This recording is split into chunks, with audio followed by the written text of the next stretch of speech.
Je m'appelle Dieudonné Mbala Mbala. Je suis déjà condamné pour ça à la naissance. C'est un peu la terre promise. Pour moi, la prison, il n'y a que des Noirs et des Maghrébins. Donc je sais que je vais être très bien reçu. Je suis le seul mec condamné qui n'a pas accès à la prison. Il y avait un racisme un peu ambiant. Quand on était Noir ou Maghrébin, on le ressentait. On grandissait dans cette culture antiraciste qui était une culture de haine. Sous le couvert de l'antiracisme, il fallait haïr le Front National, Jean-Marie Le Pen. J'ai vraiment été dressé là-dedans. Il y a un tournant médiatique qui là, il se passe en 2003-2004. Votre sketch est diffusé sur France 3 et ça provoque une polémique. C'est peut-être l'une des premières. Quelques mois plus tard, vous êtes quasiment banni des médias. Est-ce que vous considérez que ce moment est le tournant décisif de votre carrière? C'est un sketch effectivement qui était peut-être un peu trop avant-gardiste. Mettait le doigt sur la colonisation, certains colons israéliens. Donc j'ai eu le lobby, la mafia sur le dos. Plusieurs salles annulent vos spectacles sous pression préfectorale. Pascal Légitimus déclare dès 2004 qu'il ne cautionne plus vos propos. Est-ce que vous considérez votre cas comme le symbole d'une vraie censure? Mais avoir poussé l'exercice, le jeu, jusqu'à ce que des gendarmes arrivent sur scène pour me dire d'arrêter, quand on est noir, on sait ce que c'est qu'être pris pour un... C'est tout un continent qui est pris pour un... J'ai déplu au système, ce système qui en... tout le monde en fait. Tout n'est que mensonge. Alors, lorsque vous avez des chefs de guerre qui disent ni pardon ni oubli, les gens que nous avons en face sont des animaux, eh bien il faut partir de ce pays, parce que vous allez payer cher.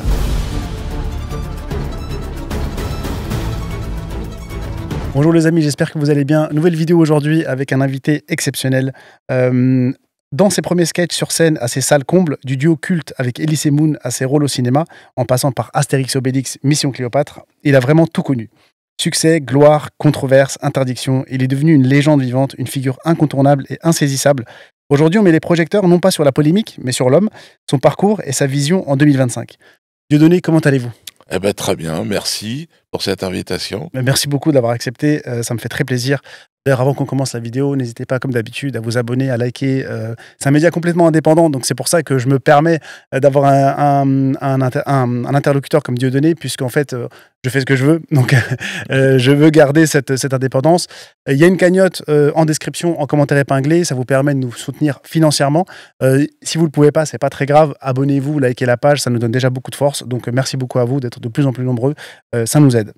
Pour comprendre l'homme que vous êtes aujourd'hui, Dieudonné, il faut d'abord revenir sur votre parcours, des débuts du Café de la Gare jusqu'à vos premiers grands succès. Dans cette première partie, je vais aborder un petit peu votre parcours, les débuts sur scène en 91. Vous montez pour la première fois sur scène donc au Café de la Gare, avec Elie Semoun, dans un sketch mêlant autodérision et dénonciation du racisme. Qu'est-ce qui vous a poussé déjà, dès vos débuts, à transformer un sujet aussi sensible en humour, et comment le public réagissait déjà à l'époque? Bah, il faut savoir qu'à l'époque, il y avait des mouvements antiracistes, SOS Racisme et j'en passe. On a grandi dans cette culture et donc c'était un sujet qui était dans l'air du temps. Il y avait Coluche avec la petite main jaune, je me souviens très bien. Et moi, en tant qu'afro-descendant, eh bien, j'étais sensibilisé à cette chose. C'est vrai qu'il y avait un racisme un peu ambiant, traditionnel, mais quand on était noir ou maghrébin, on le ressentait quand on allait chercher un logement, lorsqu'on cherchait du boulot. C'était un peu différent. Les choses ont changé. Mais bon, voilà, à l'époque, c'était un sujet de l'époque. Et puis, on grandissait dans cette culture antiraciste, mais qui était aussi une culture de haine. Sous le couvert de l'antiracisme, il fallait haïr le Front National, Jean-Marie Le Pen. J'ai vraiment été dressé là-dedans. Et puis après, mes recherches personnelles eh bien, m'ont poussé à aller voir de quoi on parlait et découvrir certaines manipulations derrière ces mouvements-là. Exactement. Pour suivre un petit peu du coup ce parcours, là on parle de 91. De 91 à 97, vous avez fait ce duo avec Elie Semoun. C'est vraiment un duo qui a marqué une génération. Les sketchs passent en boucle dans la classe. Vous jouez au Palais des Glaces, puis au Casino de Paris. C'est quand même des succès retentissants. Comment cette complicité elle est née? Pourquoi y avoir mis fin aussi en 97? Cette période-là, est-ce que vous pouvez nous la raconter brièvement, forcément? Oui. Alors la classe, non, c'était pas tout à fait... on n'a pas fait trop la classe, je ne sais même pas si on l'a fait une fois. Mais en fait, on était quand même invités un peu partout dans les médias, et avec Elie, en faisant des sketchs qui étaient nouveaux. À l'époque, on sortait de la séquence des Inconnus, qui étaient vraiment ceux qui tenaient le haut du pavé de la scène humoristique. Ils avaient vraiment inventé un concept en jouant sur les télés et sur l'univers de la télé. C'était un peu les modèles. Et donc, on avait rencontré Pascal Légitimus, d'ailleurs, qui nous avait apporté quelques conseils. Et puis ça est allé très très vite. En fait, on a très bien fonctionné. Je vous le dis, sur un sujet et un thème qui était dans l'air du temps. Le racisme, le petit juif, le grand noir. C'était ça, exactement. C'était ça. Et ça nous a permis effectivement de toucher un sujet qui reste malheureusement d'actualité, quoi. C'est-à-dire, la France nous a menti sur son projet égalitaire, liberté, égalité, fraternité. Ça, c'est un objectif très noble, mais qui n'a jamais su se concrétiser. Et on le voit aujourd'hui en Kanaki, on le voit en Martinique, en Madinina, à Guada, en Guyane, à La Réunion. Je pense que pour qu'une société soit cohérente, il faut que chacun puisse être relié à ses racines et ne pas nous inventer des racines gauloises quand on n'en a pas. Je veux dire, bon. Alors moi, j'ai des racines gauloises quand même par ma mère. Même pas, elles sont celtes. Ma mère est bretonne. Et donc, oui, c'est-à-dire que je crois qu'il y a un concept identitaire qui s'est créé autour du drapeau français. Il y a une équipe de France de football qui serait la France d'aujourd'hui, mais bon, c'est une équipe quasiment africaine. Donc, bon, moi, je ne sais plus, et je pense qu'il y a beaucoup de Français, des identitaires, d'ailleurs blancs, qui s'interrogent, parce que c'est vrai que la recherche de ses racines, de son identité, c'est fondamental. Qu'on soit blanc, noir, maghrébin, asiatique, c'est fondamental de savoir d'où on vient. Ça nous aide à savoir où on va, quoi. Et je crois que bien la République française a menti et elle a essayé de faire des choses. Elle a tenté une expérience républicaine qui n'a pas fonctionné, quoi. Ça ne marche pas. On reviendra justement sur ces points-là plus tard. Vous arrêtez avec Elie Semoun malgré un succès qui était incroyable. Quelle a été la raison? C'est-à-dire qu'à ce moment-là, qu'est-ce qui vous passe par la tête? Moi, je sais que c'est Elie qui est parti aux États-Unis. Je me souviens faire du cinéma. On est des amis d'enfance, enfin de grande enfance, mais il est parti faire du cinéma. C'était son rêve d'enfant.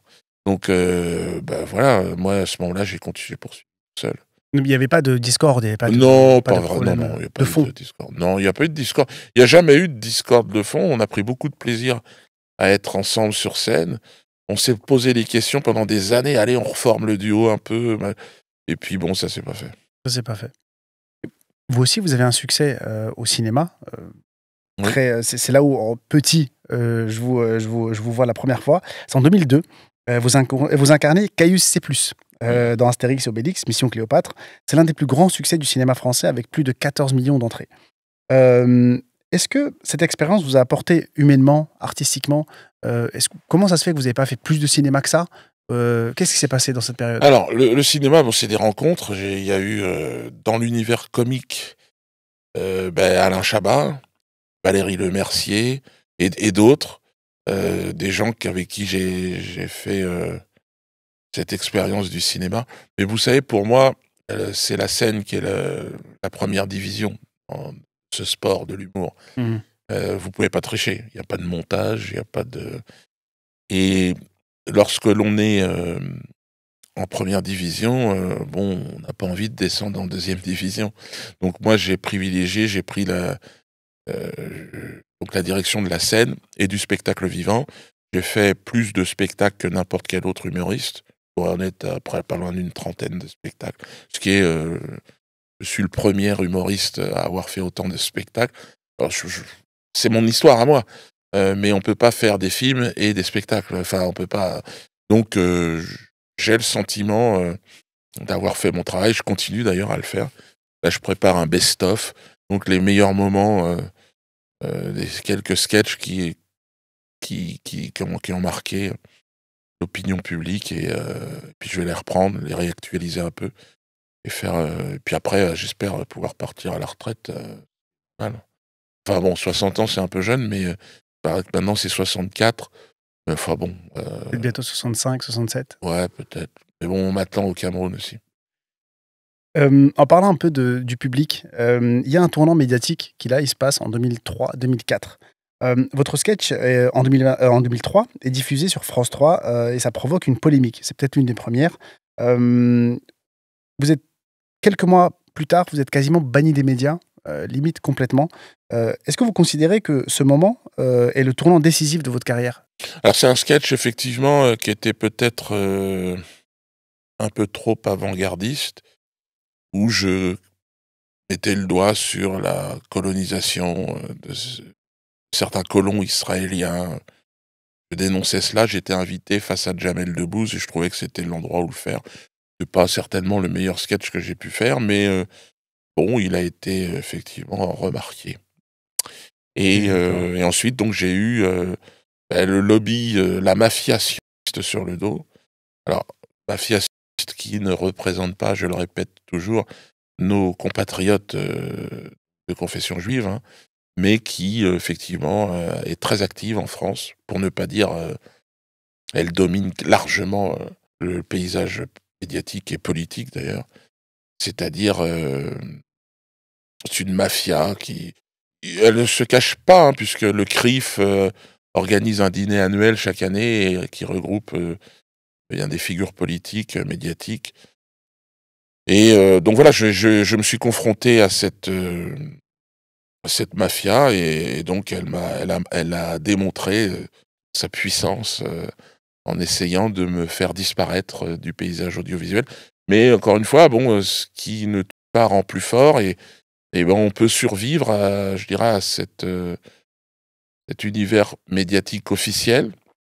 Bon, heureusement, je suis arrivé à l'époque d'internet, donc ça a facilité les choses, même si j'ai été banni ensuite de Facebook, de YouTube, de TikTok, d'Instagram, de tout ça.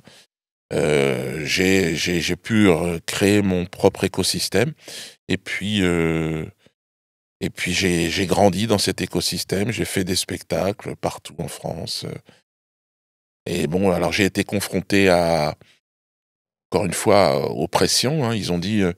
Heu, ils ont dit qu'il fallait me faire taire à tout prix. À l'époque, le gouvernement disait, «En France, il y a une liberté d'expression totale, la limite, c'est Dieu donné». Bon, bah, voilà, C'est clair et net. j'ai expérimenté cette limite et puis j'ai passé, 20 ans de ma vie, à faire rire, les Français. J'ai inventé des styles, j'ai inventé la quenelle, j'ai inventé, des petites chansonnettes qui ont fait rire. Justement, vous avez inventé plein de choses sur lesquelles je reviendrai. Mais c'est vrai que ce sketch-là, a provoqué un petit peu ce boycott. Vous étiez pour ceux qui l'auraient pas vu, il est encore dispo sur YouTube. Vous étiez déguisé en colon israélien et cetera. Sur le coup, ça fait rire Jamel Debbouze. Oui, Ça fait oui. rire, il se marre et mais Fogiel, il est un peu plus tendu. Mais c'est vrai que les gens ne s'attendaient pas à un boycott aussi dur par les médias, mais effectivement, c'est ce qui s'est passé. Depuis plus de 20 ans, malgré les polémiques et les interdictions, vous continuez à remplir vos salles. C'est-à-dire qu'on voit, le Zénith de Paris en 2005, à votre théâtre de la Main d'Or où vous avez beaucoup joué, puis à l'étranger et aujourd'hui via vos propres canaux. Comment expliquez-vous cette fidélité qui traverse les années? Qu'est-ce qu'elle représente pour vous en 2025? Vous avez un public qui est très, très fidèle, Oui, bah, en qui vous fait, suit toujours. je crois que, internet, encore une fois, a propagé une bonne partie de mon œuvre, de mes sketchs et donc bah, les gens, qui ne me connaissaient pas ont découvert grâce à internet, des sketchs et puis l'humour, c'est un peu comme la musique, dès que vous tombez sur un style qui vous convient, bah, vous appréciez et puis vous avez envie d'en voir plus. Donc les gens, se sont partagés mes sketchs et puis, un jour, je passais dans la région, ils en ont entendu parler par le bouche à oreille parce que je pas d'affiche, je n'ai pas de communication dans les médias, et donc c'est uniquement, par le biais de notre réseau qu'on arrive à toucher, eh bien, ces gens qui en parlent autour d'eux et donc voilà, comme ça, j'ai réussi à être certainement celui qui a rempli le plus, les salles, et qui continue d'ailleurs à le faire. Parce que, encore une fois, l'humour, ça touche, une fibre sensible, et je pense que quand on rit avec une personne et qu'on rentre dans un univers humoristique, eh bien, les gens sont assez fidèles parce que c'est comme la musique, quoi. Je veux dire, il y a pas de mots, quoi. Et c'est très difficile à reproduire. Même l'intelligence artificielle n'arrive pas à faire rire, dans ce style-là. C'est ce que je remarque. En tout cas, c'est vrai qu'il y a beaucoup de grands animateurs, de grands artistes qui privilégient le public. C'est-à-dire que c'est toujours le public qui décide. C'est pas à un tel de dire que si vous êtes drôle ou pas, si vous devez à partir du moment où vous remplissez un zénith, d'un œil extérieur, on voit ça comme un succès et il y a un public. Donc à partir du moment où vous avez un public, ça devrait être, autorisé. Mmh. C'est-à-dire que, c'est le public qui décide et forcément après un parcours aussi riche, je vais venir sur un sujet qui vous touche particulièrement, c'est celle de la liberté d'expression et de la censure, notamment l'accès aux médias. Après 2023, vos apparitions médiatiques disparaissent progressivement. Plusieurs salles annulent vos spectacles sous pression préfectorale, comme à Orléans en 2009. Interdiction confirmée par le Conseil d'État. Des animateurs ou producteurs comme Arthur annoncent publiquement ne plus vous inviter. Même des collègues humoristes, vous en avez parlé tout à l'heure, comme Pascal Légitimus, déclarent dès 2004 qu'ils ne cautionnent plus vos propos. Là, mes sources, c'est Libération en 2024 et Le Monde en 2024. Est-ce que vous considérez votre cas comme le symbole d'une vraie censure? Et comment vous l'avez vécu personnellement quand même vos anciens collègues du milieu, comme Arthur ou Pascal Légitimus, ont pris leur distance? Quel a été pour vous le sentiment? Comment vous l'avez ressenti ça? Ah bah, déjà, un souffle d'air frais, ne plus avoir Arthur dans les pattes, c'était quand même une bonne chose parce que il est important de s'entourer de gens de talent, déjà. Ceux qui sont là, qui n'ont aucun talent et qui sont là juste parce que, ils appartiennent à des réseaux, obscurs, ça vous tire vers le bas. Donc ne plus avoir, ce type d'individu dans mon environnement, ça a été un soulagement. Ensuite, Pascal Légitimus, non, bah, il dit, parce que simplement, il s'arrête sur des propos qui sont sortis d'un certain contexte, donc là, il y répond, mais je garde de très bons contacts avec lui, il y a pas de problème, Mmh. avec tous les artistes, en réalité. Après, c'est mon parcours, c'est le mien, c'est pas le leur. Je ne vais pas me mettre à critiquer leurs choix. Je pense pas qu'ils critiquent les miens, mais maintenant, ce sont des gens qui ont eu un parcours, je sais pas où ils en sont aujourd'hui, ces gens-là. On parle d'Arthur, non mais c'est une catastrophe. Tout ce qu'il a fait depuis le départ, c'est mauvais. Pourquoi il est là? Dans une société, quand vous normale, privée, lorsque votre travail est mauvais, lorsque les gens ne vous s'intéressent plus à vous, vous êtes imposé aux téléspectateurs, en l'occurrence, que vos résultats sont mauvais, vous les truquez, normalement vous êtes renvoyé. Comment se fait-il qu'il ne l'est pas? C'est c'est parce qu'on nous impose, à la télévision, des programmes qui ne correspondent pas à l'intérêt des Français. Et c'est ça qui est beaucoup plus juste sur internet, c'est que les gens regardent ce qu'ils ont envie de regarder. Moi, si j'ai fait effectivement si j'ai eu ce succès, c'est que mes sketchs ont plu à certaines personnes qui l'ont partagé. Le monde de la télé, c'est pas du tout ça, c'est du bruit de fond dans les maisons. Vous voyez, les gens regardent pas exactement, ils écoutent ça, mais il y a pas cette recherche, cette quête. On ne branche pas sa télé pour regarder Arthur. On tombe sur Arthur. Et ce type d'individu, si vous voulez, j'ai rien contre lui, mais il aurait dû travailler, c'est tout. Et il n'aurait surtout pas dû se couper, parce qu'il faisait de la radio, je crois, de se couper du direct, du public. Mmh. Quand on rentre dans le système du montage et tout est, à la limite, le cinéma, c'est un peu mieux, parce qu'on prend le temps. Mais la télé, c'est vraiment de la merde, parce que parce que personne n'est bon. On peut pas être drôle tous les jours et ne jamais l'être, c'est rare et c'est son cas. Alors, bon, je dis ça, sans aucune espèce d'animosité. On est de la même génération, puis je l'ai vu grandir, c'est des gens que j'ai connus. Mais je trouve qu'ils ont effectivement raté leur métier, parce que je pense qu'au départ, ils avaient envie de faire rire les gens, ils avaient envie d'être au contact avec le public. Ouais, mais il faut y aller. Alors après, ils ont préféré devenir animateurs télé. Il y en a beaucoup, même Ellie. Je l'ai vu à la télé montrer son à Arthur. Mais qu'est-ce que tu fais? Les gens t'attendent sur scène. Après, bon, Ellie, lui, c'est différent. Il s'est trouvé une petite niche. C'est les films pour enfants, du cobu. Bon, bah, c'est bien. Je me souviens qu'il avait d'autres ambitions quand on a commencé, mais bon. Faire rire, c'est quelque chose d'extraordinaire. C'est magnifique. C'est c'est et le top du top, c'est de faire rire les gens pendant 1 h 15, 1 h 30 sur une scène, sans filtre, sans intermédiaire. Bon bah ça On en a parlé dans l'introduction, mais c'est extrêmement difficile. On a parlé d'Arthur qui s'est essayé à la scène, mais effectivement, aller sur scène, déjà, il y a ce côté direct, comme vous l'avez dit, et c'est extrêmement difficile. Tout le monde ne réussit pas la scène. Il faut être clair et non net. mais Arthur déjà, il se lance sur scène, alors c'est l'exemple, voilà, c'est un homme de télé et il y a un malentendu dans sa tête. C'est-à-dire que parce qu'il est imposé à la télé, il croit qu'il fait marrer. Parce qu'il fait marrer sa petite équipe technique, le mec qui est derrière la caméra, qu'il paye. En plus, c'est pas ça le public. C'est pour ça que la scène est impitoyable, en La réalité. scène, ça fonctionne ou ça fonctionne pas. C'est ça. Voilà. On peut pas mentir. Le cinéma, c'est l'empire du mensonge. C'est-à-dire que t'es mauvais, n'importe qui peut être bon au cinéma. N'importe qui. C'est impossible sur une scène. Impossible. Sur une scène, c'est très difficile. On voit beaucoup Ah mais c'est d'humoristes impossible, qui s'y c'est impossible. essayent. T'es au bout de 2 minutes, fous le camp, tire-toi.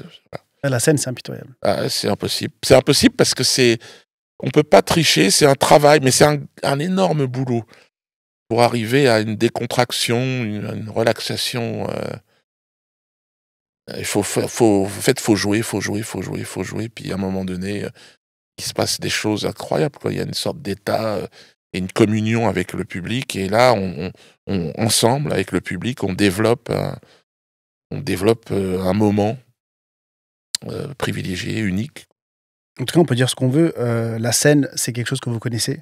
Ah oui. C'est quelque chose que vous maîtrisez quasi à la perfection. Pour moi, à partir du moment où la scène d'un zénith, etc., est remplie pour une seule personne, cette personne a du talent. Même si moi, si j'en rigole pas, peu importe. Oui, fait, mais en le plus de public ça, est là.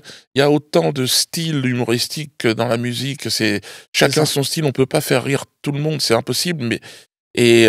Par contre, ce qui est vrai, c'est que ce moment, il est unique, et moi j'ai beaucoup de respect pour tous les artistes de scène, quoi qu'ils fassent, même si je suis pas sensible à ce qu'ils font, parce qu'il y a cet engagement, ce moment où on monte sur scène et il se passe quelque chose. C'est un moment unique, quoi. Et j'ai eu la chance de vivre ça toute ma vie professionnelle. Et ça, on voit pas le temps passer.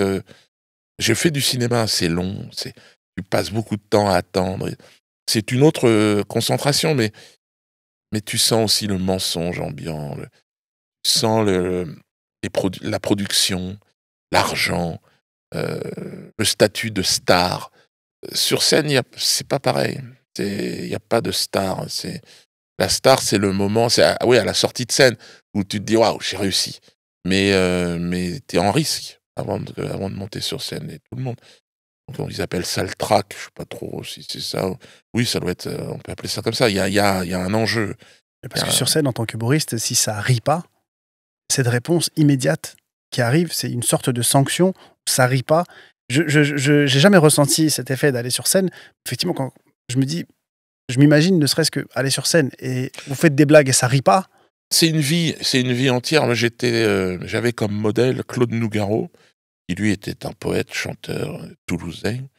Et c'est lui qui m'a donné envie d'écrire, parce que j'écoutais ses chansons et j'étais touché par ses chansons. Et donc, je suis plutôt auteur au départ, et puis Élie était plutôt, lui, il avait envie de faire de la comédie. Donc, c'est lui qui m'a entraîné là-dedans. Et c'est fantastique, c'est merveilleux. Je ne peux pas dire s'il y a des jeunes qui écoutent. Si vous avez cette fibre-là, il faut y aller, parce que c'est pour moi le seul espace de liberté vraiment qu'on a. C'est une scène de spectacle. Il peut y arriver n'importe quoi sur une scène. Il peut se passer tout. Alors moi, je suis arrivé au sommet, puisque j'ai même été interpellé sur scène. Je suis le premier. Je suis très content je suis très content, je l'ai pas cherché, mais c'est un préfet qui. Mais avoir poussé l'exercice, le jeu, la blague, jusqu'à ce que des gendarmes arrivent sur scène pour me dire d'arrêter. Bon, je trouve que j'ai vraiment fait mon métier jusqu'au bout, quoi. Et j'ai déplu au système, ce système qui emmène tout le monde, en fait. Et donc, voilà, je suis content. Dans mon rôle de clown, je suis conscient que j'ai que j'ai élargi un petit peu le champ d'expression et j'ai amené ma pierre à l'édifice de l'exercice humoristique. Oui. Je rebondis là-dessus. Ce débat, peut-on rire de tout? C'est vraiment un débat qui a traversé l'histoire de l'humour français, de Desproges à Coluche, comme vous l'avez dit, on en a parlé rapidement tout à l'heure. Mais certains de vos sketchs vous ont valu des condamnations, notamment après vos propos, visant, Patrick Bruel. Selon vous, où se situe la limite de l'humour? C'est-à-dire que Ouais, je sais plus sur Patrick Bruel, je sais plus si j'ai été condamné, peut-être. ouais, j'ai vu Le Figaro en 2008 et Ouais, Libération en 2008, ils ont indiqué la même chose. d'accord. Et c'est vrai que Je sais plus ce que j'avais dit, alors peut-être que ces chansons me faisaient mal aux oreilles, c'est possible, mais c'est ça, peut-être ça. elle dit ça continue. J'aime pas trop le style, mais voilà, Patrick Bruel, il plaît pas à tout le monde, Mais mais il a son public et très bien. Moi, ce que je dis, je veux pas qu'on interdise Patrick Bruel, parce que c'est vrai que ses chansons sont atroces et me font mal au tympan. Mais juste, ceux qui veulent aller le voir doivent pouvoir aller le voir. Moi, je suis pour sa liberté d'expression, même si c'est extrêmement mauvais. Mais pour moi, encore une fois, mais l'homme en lui-même, j'ai rien contre lui. Bon, faut oui, bien complètement. sûr, mais la limite de l'humour, où est-ce qu'elle se situe pour vous? C'est-à-dire qu'on a vu beaucoup de choses, beaucoup de sketchs, beaucoup de propos, il y a la jurisprudence Charlie Hebdo, il y a tous ces événements où l'humour, quand il ne le fait pas rire certains, quand ça les blesse, notamment par exemple avec la communauté musulmane. À titre personnel, bien sûr, je suis musulman et effectivement, quand je voyais les caricatures de Charlie Hebdo, certains disaient: «C'est drôle». Pour moi, je disais: «C'est pas drôle». Enfin, donc ça me fait pas rire. Vous savez quoi? Je vais ignorer. Je vais pas rentrer dans le débat, je vais ignorer. Mais il y avait cette limite. Où est-ce qu'elle se situe pour vous? Est-ce que vous avez ce, Moi, je pense qu'il y a une immunité de parole de l'humoriste sur scène, tout comme il y a une immunité de parole d'un procureur dans un tribunal. Il peut dire ce qu'il veut, on peut pas le poursuivre. Eh bien, laissons les humoristes s'exprimer. Si on n'est pas content, si on n'aime pas ce qu'ils disent, on va pas les voir. Puis c'est tout. Et bon, moi, je suis devenu eh bien l'épouvantail de ce champ d'expression humoristique. Je suis une limite. Alors moi, on a parlé tout à l'heure de Desproges et de Coluche. J'ai une différence avec ces deux artistes, c'est que je suis d'origine africaine. Donc évidemment, c'est Aimé Césaire qui me disait: «Rire avec la souffrance, vous allez déranger du monde». Évidemment, évidemment, je comprends que ça ne fasse pas rire le maître épéiste, ça je suis tout à fait d'accord et si ça l'énerve un peu, je sais que j'ai bien fait mon travail parce que voilà, il faut qu'on arrive à ressortir cette partie de l'histoire, si vous voulez, qui est qu'on ne peut pas cacher indéfiniment. Et donc, par le rire, quand même, j'essaye. Alors que le maître nous dise: «Non, non, non, non, non, lui, c'est pas drôle, faut le condamner». Il fait son travail. Mais moi, je continuerai à le faire. Et par le rire. Il y en a qui préfèrent dire au maître: je t'en je te je te fais des chansons de rap». Enfin, chacun son style. Moi, c'est par les blagues. donc cette responsabilité morale pour vous, vous la rejetez? Vous dites simplement que voilà, si l'humour ne plaît pas, vous écoutez pas, vous venez pas Mais sur scène et puis l'humour, c'est réglé? c'est tellement culturel, c'est tellement personnel. Heu, je comprends bien que les suprémacistes, sionistes, blancs, ont du mal avec moi. Je le comprends. Je comprends parce que moi je ris, du ridicule de leur pensée, de leur racisme. Il y a pas plus raciste, qu'un sioniste. Et quand je dis sioniste, encore une fois, ce ne sont pas nos compatriotes juifs. C'est une mafia en France. Alors, il y a en Israël aussi des gens très bien avec qui j'ai envie de travailler, faire des sketchs avec des Israéliens et des Iraniens. Ça, c'est mon projet. Est-ce que j'y arriverai? On verra. Je sais qu'il y a plein de choses qui sont en train de se passer, mais le lobby, la mafia française est insupportable. C'est elle qui organise la censure. C'est elle que j'ai sur le dos. Pensez bien que la France, les Français n'ont rien contre moi. Au contraire, on rit ensemble. Mais c'est ces gens-là qui occupent. C'est vraiment une force d'occupation dans les médias, dans la politique et aujourd'hui un peu dans la justice. C'est très regrettable. Vous savez, moi j'avais ma photo sur le mur du syndicat de la magistrature. Donc je suis jugé par des gens qui officiellement me prennent pour un... Ça fait partie. Mais quand on est noir, on sait ce que c'est qu'être pris pour un... C'est tout un continent qui est pris pour un... Et aujourd'hui, on a Capitaine Traoré qui le dit très bien. Et avant lui, les Sankara, les Lumumba. les Oumniobé, les Félix Moumier, et j'en passe. On est très nombreux. Alors, en général, effectivement, ils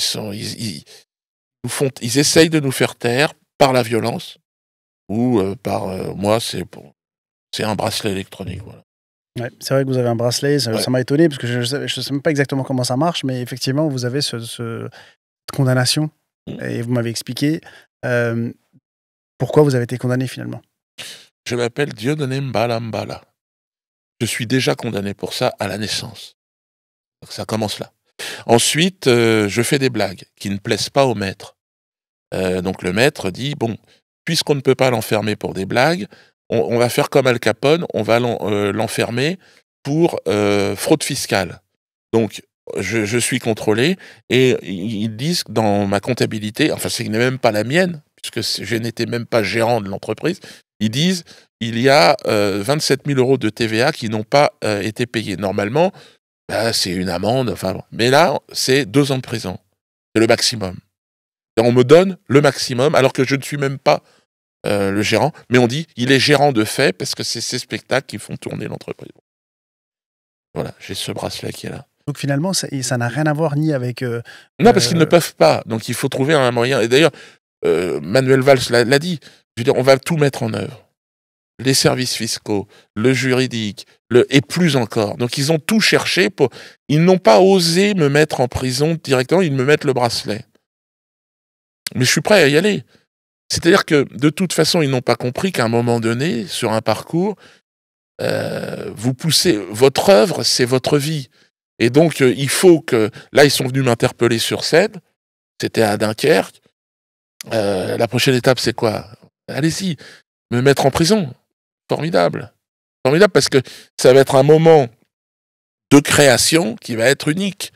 Et puis après, je prendrai ma retraite. Mais s'ils veulent vraiment aller jusque-là, plus je suis assez populaire en prison. Cela dit, c'est un peu la terre promise pour moi, la prison. Il n'y a que des Noirs et des Maghrébins. Donc, je sais que je vais être très, très bien reçu. Et donc, ben voilà, j'ai failli jouer un spectacle là-bas. L'administration pénitentiaire a dit non, pas lui, parce qu'il a été condamné. Je suis le seul mec condamné qui n'a pas accès à la prison. En tout cas, ça vous, même cette anecdote, elle est très intéressante parce que vous avez ce qualificatif d'infréquentable. Dans les médias, beaucoup vous présentent comme l'humoriste infréquentable. On a parlé de vos anciens complices, Elie Semoun qui déclare en 2006 que vous avez plus rien en commun et que vous n'êtes plus amis. Il y a Jamel Debbouze qui affirme en 2009 aussi ne pas cautionner vos positions et refuse de partager une scène avec vous. Ça, c'était 2009-2010. Est-ce que c'est votre message qui dérange ou votre personne? Quand même, vos anciens complices comme Elie Semoun ou Jamel Debbouze vous lâchent, entre guillemets. Comment vous analysez cette rupture? Alors, infréquentable. Mandela a été infréquentable pendant 27 ans. Général de Gaulle a été considéré comme infréquentable, France occupée. Jean Moulin est un infréquentable. Tout est une question de timing. Les infréquentables d'hier deviennent fréquentables à un moment donné. Et les gens fréquentables, genre le maréchal Pétain, deviennent à un moment donné infréquentables. Et tout est une question de à quel moment ça se passe. Là, on est dans un moment charnière. On est dans un moment où, eh bien moi, j'ai envie de dire à tous ces gens qui sont fréquentables et qui vont devenir infréquentables, que moi, pour moi, ils resteront des gens avec qui on peut parler. Ils ont fait des choix à un moment donné de leur vie, collaborer. La collaboration, c'est quelque chose...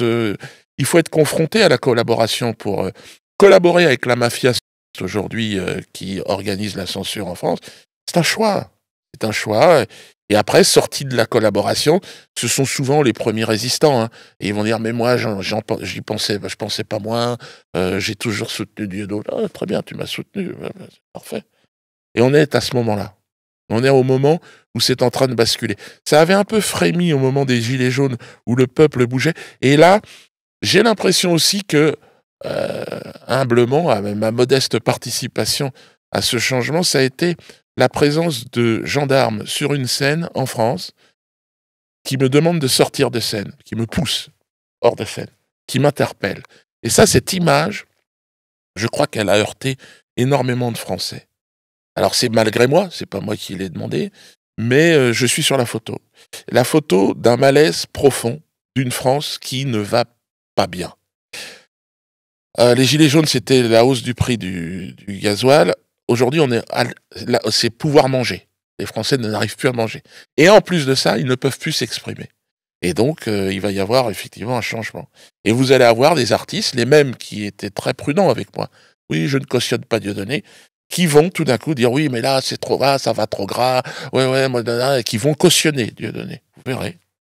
Ça va se passer comme ça. En tout cas, ça vous donne raison un petit peu parce que même cet été, on l'a vu, les Français, comme vous avez parlé de ce pouvoir d'achat et de ce fait de pouvoir manger, là, c'est même plus pouvoir d'achat, c'est pouvoir manger. On voit que les restaurants, la fréquentation chute, on voit que l'été, ça se passe très très mal en vacances, dans le sud, etc. Il y a vraiment une crise générale et c'est vrai que ça vous donne raison. Il faut envoyer 100 milliards, donc, pour armer l'Ukraine. J'ai entendu ces sommes incroyables. Peut-être même 800 milliards d'euros. Et les Français n'ont pas à manger. Il y a une vraie question de fond. D'ailleurs, les Russes, la diplomatie russe en parle et s'étonne. Mais combien de temps les populations occidentales vont-elles tenir face à ce mensonge? L'urgence, est-ce que c'est d'envoyer des armes à l'Ukraine ou de nourrir le peuple français? Coluche, en son temps, avait créé les Restos du Cœur. Mais est-ce que c'est à un humoriste de donner à manger au peuple français? Ça aurait dû être provisoire, ça, normalement. Tout n'est que mensonge. Et donc, moi, j'ai décidé de rire de ces mensonges. Je rigole. C'est terrible, hein, mais bon. Un humoriste, c'est un peu un sculpteur en essayement. Et voilà, et bon, là, quand tu tombes sur une belle matière comme celle-là, et là, les injustices, tout ça, c'est magnifique. Vous avez cette partie, je vais rebondir là-dessus, le rapport entre humour et politique. Vous avez cette partie politique dans votre parcours. Vous engagez dans plusieurs campagnes électorales, législatives en 97, présidentielles en 2002, puis européennes en 2009, avec la liste antisémite, aux côtés notamment d'Alain Soral, qu'on a pu recevoir, et Kémy Séba. Quand vous êtes passé de la scène au champ politique, qu'est-ce que vous cherchiez à prouver à ce moment-là? Est-ce que c'était une extension naturelle de votre engagement ou une façon de montrer que l'humour pouvait devenir un acte politique?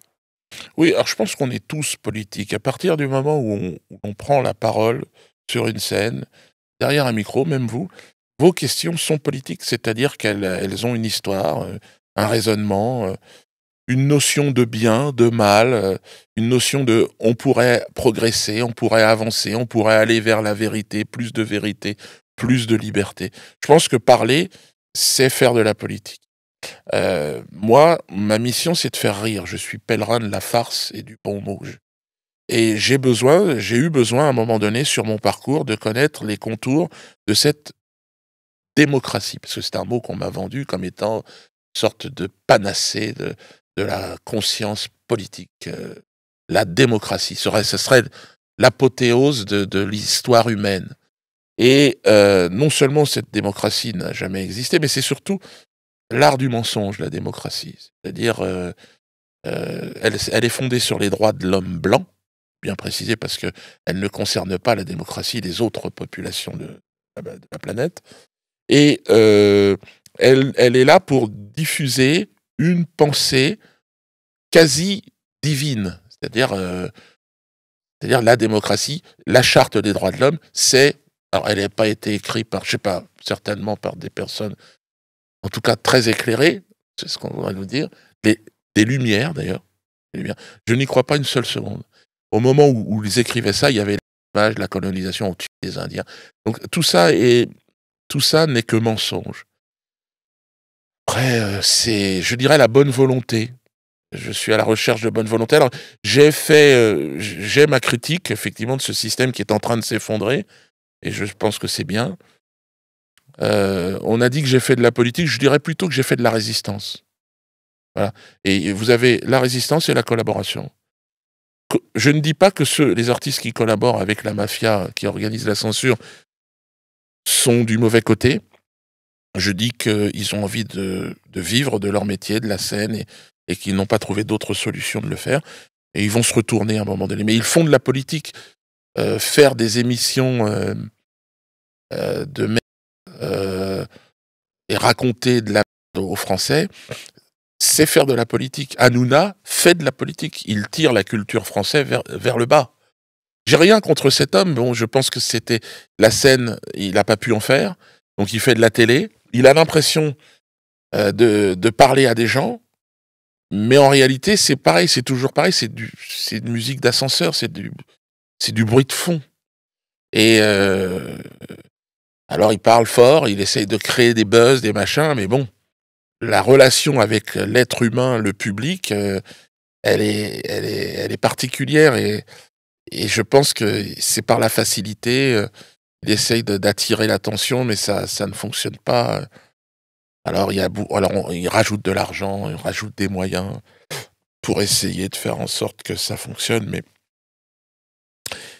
non, c'est un monde qui s'effondre, mais voilà, pour moi, c'est de la politique. Les médias, c'est de la politique. Et puis les politiques sont des comédiens. Et voilà. Et donc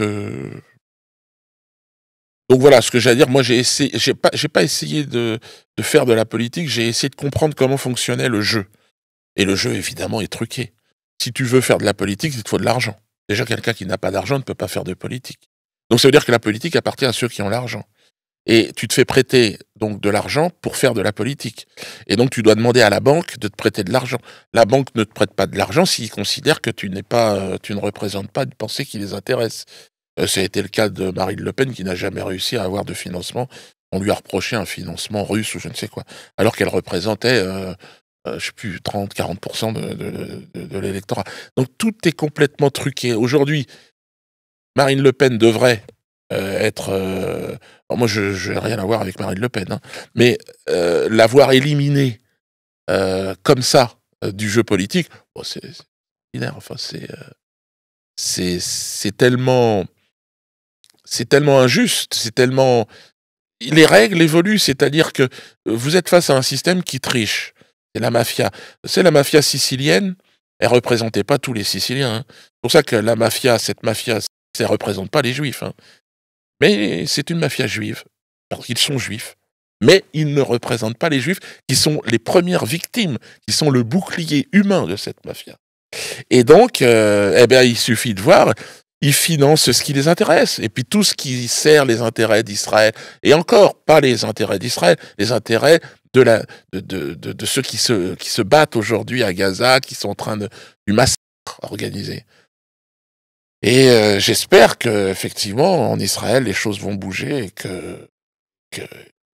et qu'ils ne vont plus représenter, être la parole officielle de cet État, cette mafia immonde, cette mafia de Epstein, de toutes ces escroqueries, de cette pornographie, c'est terrible. On le sait, mais il y a beaucoup d'éléments qui vont dans ce sens sur Twitter, anciennement Twitter, X maintenant, sur justement la pornographie, etc. Tous ces sujets qui soulèvent des questions. En parlant de Marine Le Pen, je vais revenir à Jean-Marie Le Pen, et certains vous ont reproché d'avoir retourné votre veste. C'est-à-dire que, dans un premier temps, vous étiez... il y avait le marabout borgne, cette déclaration que vous avez faite. Ah, moi, j'étais anti-Le Pen, mais alors... Exactement. Virulent. Et quelques temps après, on a vu... Je me suis excusé auprès de lui. Ok, vous êtes excusé, et finalement, vous vous étiez serré la main, et si je me trompe pas, c'est le parrain de l'un de vos enfants? Ça, il faudra demander à mon enfant, ouais. Mais en tout cas, ça souligne un petit peu votre rapprochement. C'est dans certains reportages sur YouTube, c'est ce qui a été dit. Comment ça se fait, cette évolution? Qu'est-ce qui s'est passé? Non, moi, Jean-Marie Le Pen, il est mort au début de cette année, 96 ans. Et il a connu des choses, il a connu la guerre. Bon. Et donc c'est une personne qui vient d'un autre monde, hein, d'une autre époque. Et donc j'ai grandi dans la haine de cet homme. C'était l'ennemi, c'était mon ennemi. Il avait été décrit comme ça, et dans les médias, et partout, et dans le monde du spectacle, c'était l'ennemi. Et un jour, j'ai voulu voir, parce que la vie, ça passe vite, et puis quand on ne sait pas où se trouve le bien, c'est bien d'aller voir le mal, pour avoir une petite idée d'une trajectoire. Donc je suis allé voir le mal, et puis je me suis aperçu que j'avais été manipulé. Alors, il n'incarnait pas le bien, attention. Hein. Mais c'était un homme. C'est un homme avec un parcours, il a été militaire. Alors évidemment, il y avait des petits... certainement, il était d'une époque où on pouvait dire, tiens, un le monde noir, les Arabes. Oui, c'était un autre monde. Mais De Gaulle était pareil. Enfin, Mitterrand, c'est ce même monde. C'était une sorte de... C'est pas un racisme ambiant, c'était... les gens avaient un regard sur les races.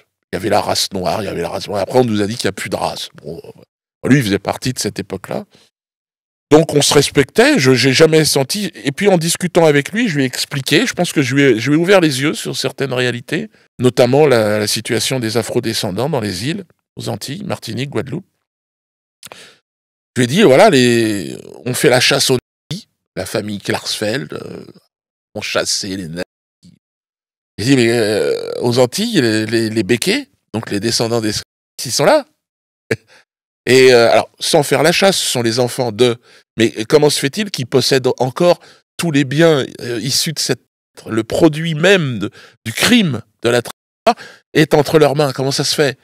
Et il m'a dit, non, c'est pas normal. Et il avait commenté, c'était le seul homme politique qui avait condamné ce système béquet encore actif aujourd'hui, en 2025, où on a même Ayot, donc le descendant de ce béquet, des béquets, une grande famille qui possède le foncier à la Martinique, qui reçoit la Légion d'honneur de la part d'Emmanuel Macron. C'est extraordinaire. C'est comme si on avait donné la Légion d'honneur au fils fidèle à son père. Enfin bon, c'est extraordinaire, c'est magnifique. Héritier donc des biens issus du crime de la traite négrière. C'est tellement énorme que Jean-Marie Le Pen, voilà, fait partie de cet homme qui a dénoncé. J'ai jamais entendu parler de même un homme qui parle un peu, Mélenchon, il n'a jamais parlé de ça. Parce que les béquets, leur force, c'est qu'ils payent tout le monde. Ils donnent de l'argent à tout le monde. Droite, gauche, mais bon, visiblement, à l'époque, ils ne payaient pas Jean-Marie Le Pen. Ben oui, parce qu'il était tellement mal vu de la part des populations, la population locale, puisqu'il était vu comme un raciste. Il l'était pas plus que les autres, pas plus que Chirac, que Sarkozy, que Mélenchon, que Hollande. Hollande qui explique que la traite, si vous voulez, c'est dommageable, mais il n'y aura pas de réparation. Extraordinaire. Pas de réparation. Mais comment se fait-il qu'on répare pour les uns et pas pour les autres? Comment ça se fait? Ils sont nègres. Pour clôturer cette partie politique, comment vous sentez la politique aujourd'hui en France, de votre œil qui est bien plus ancien que le mien, parce que vous avez ce recul que je n'ai pas, cette vision que je n'ai pas, donc ceux qui nous regardent n'ont pas peut-être forcément, et c'est pour ça que je fais ce contenu-là, pour qu'on puisse écouter ce que vous avez à dire. Comment vous voyez la politique? Vous avez dit que finalement, Jean-Marie Le Pen, il n'est pas plus raciste qu'un autre. Non, mais j'ai jamais soutenu, j'ai jamais voté pour son parti. J'étais pas là-dedans, moi. Hein. Qu'aujourd'hui, le Rassemblement national est quasiment ou est le premier parti le plus plébiscité en France. Mais Donc, oui, vous trouvez ça logique, finalement? Moi, je suis très déçu, évidemment, par la direction catastrophique empruntée par Marine Le Pen, qui soutient officiellement aujourd'hui le génocide de Gaza. Son père avait courageusement soutenu le peuple palestinien. Je pense que là, c'est une ligne de rupture avec la France. Les Français ne soutiennent pas ce genre d'action. Et je pense que là, elle donne des signes d'allégeance envers la mafia médiatique et financière, mais je pense qu'elle se trompe. Mais je lui en veux pas, parce que je pense que elle a grandi dans l'ombre d'un père étiqueté antisémite, elle a vécu des attentats, elle est en quête de respectabilité auprès de cette mafia. On peut le comprendre, mais je pense qu'ils vont l'humilier jusqu'au bout. Parce que il faut bien comprendre qu'ils n'ont pas cette mafia immonde. Ils sont dans une logique de ni pardon, ni oubli. Ils l'ont dit d'ailleurs à Gaza, ni pardon, ni oubli. Donc ni pardon, ni oubli, ça entraîne forcément une fin désastreuse pour celui qui le dit. Moi, en tant que chrétien, si vous voulez, le pardon est au centre de cette foi. Jésus pardonne et nous demande de pardonner.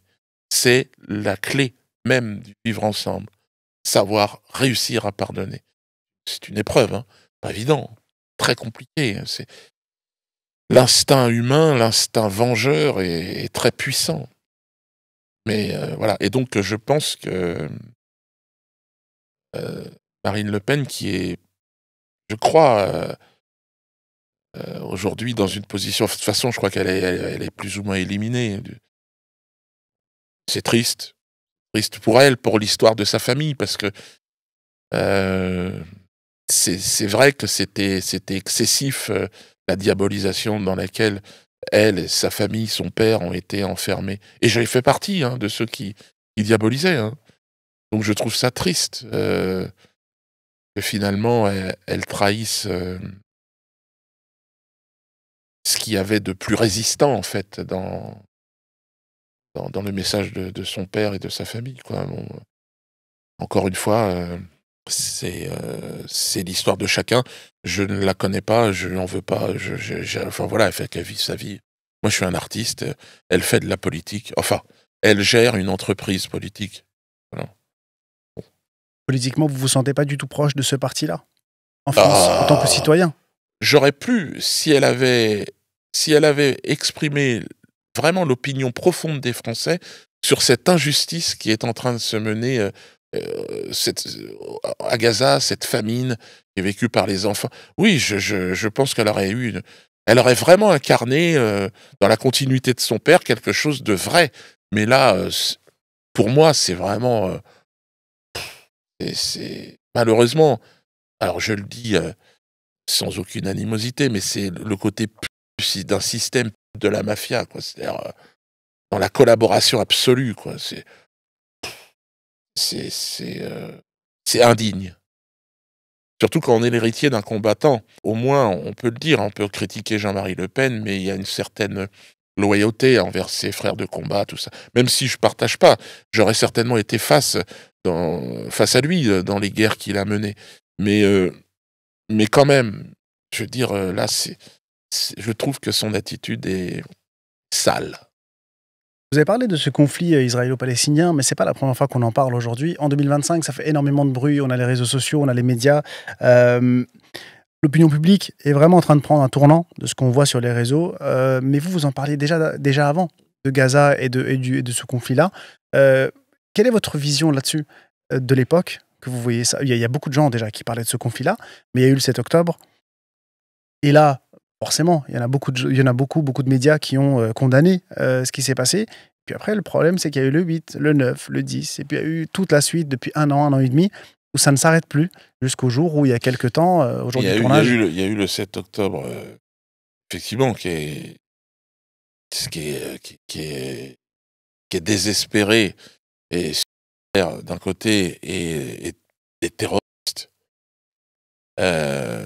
Et puis il y a eu après, et puis il y a eu la guerre des 12 jours contre l'Iran, qui est quand même une étape qu'on peut pas qui est dans la continuité et qui est la fin de l'invulnérabilité, donc de l'armée israélienne et de l'État d'Israël et de son dôme de fer, qui devait garantir au peuple juif une sécurité absolue. C'est fini. Donc il y a une bonne partie, des gens des citoyens israéliens qui avaient fait leur alia, qui sont en train de partir. Ils ont tout à fait raison, parce que l'invulnérabilité, ça n'existe pas. Et l'invulnérabilité, elle passe par le chemin du pardon. Or, lorsque vous avez des chefs de guerre qui disent ni pardon ni oubli, les gens que nous avons en face sont des animaux, eh bien, il faut partir de ce pays, parce que vous allez payer cher. Et, et le peuple israélien, tout comme le peuple palestinien, ne doit pas souffrir de ça, ne doit pas mourir de cette folie. On a la chance de vous accueillir aujourd'hui et merci encore, d'avoir accepté cette invitation. Hem, Au-delà de, est-ce qu'internet vous a «sauvé» entre guillemets, en vous permettant de continuer à exister en dehors des médias traditionnels? Comment vous voyez cette évolution de la parole libre, à l'ère médiatique, à l'ère aujourd'hui en 2025? Est-ce que c'est ça qui vous a sauvé finalement avec votre site Dieu2Sphère aussi? Oui, c'est certain. Oui, oui, c'est internet, c'est certain. Alors vous avez les grandes plateformes, les GAFAM, qui eux sont entièrement sous contrôle. Faut pas rêver, hein. J'ai été banni de toutes les plateformes, moi. parce que en France, en tout cas, très vite, la mafia au pouvoir, donc le CRIF, la LICRA, ont réussi à imposer sous le prétexte de propos haineux, alors que moi ça a toujours été des propos humoristiques, enfin bon, de faire fermer des chaînes. Donc ils ont compris, si vous voulez, la mafia qui est au pouvoir, elle voit ce qui se passe, elle observe, et lorsqu'elle voit qu'il y a des choses qui leur échappent, eh bien ils en prennent le contrôle par l'argent, en injectant de l'argent, voilà, s'appropriant. Mais c'est une course sans fin, parce que voilà, il y a le YouTube, mais après c'est autre chose. Puis là, ça part dans tous les sens. Et je dois dire que dans ce domaine, Elon Musk, ouais, c'est grâce à lui aujourd'hui, une bonne partie des gens peuvent s'exprimer. Et c'est un homme qui a révolutionné vraiment le monde, bien plus que n'importe quel politique, en donnant accès à Internet à tout le monde avec Starlink et en permettant, grâce à X, anciennement Twitter, la possibilité vraiment de pouvoir tout dire. Effectivement, c'est l'un des seuls réseaux, entre guillemets, qui vous reste, à part Dieu2Sphère, Ouais, qui est votre site, oui, X. oui, bah, j'existe en fait sur tous les autres réseaux, mais c'est pas moi. Oui. C'est-à-dire mes sketchs sont partout. Ce sont Ah. les sketchs humoristiques francophones les plus regardés. Et je le dis parce que j'ai un avocat qui s'est penché dessus, qui ont fait des constats d'huissier et tout ça, donc je sais très bien de quoi je parle. Mmh. Il y a des procès en cours. J'ai dans le domaine d'ailleurs une chanson qui s'appelle Petit Poney, qui a fait près de 2 milliards d'écoutes sur TikTok. Bon, j'ai découvert ça, j'ai dit: «C'est incroyable». C'est des phénomènes qui naissent comme ça et ça vous pouvez pas maîtriser en fait, ça part alors normalement, j'ai des droits d'auteur qui doivent toucher, mais pour l'instant je les ai pas eu. Pour l'instant, c'est compliqué. Ouais. Dans cette troisième et dernière partie, on va parler un peu de l'homme derrière la polémique et votre regard sur 2025. Hem, vous êtes papa, déjà. Hem, 7 enfants et bientôt 8. félicitations, je vous le souhaite.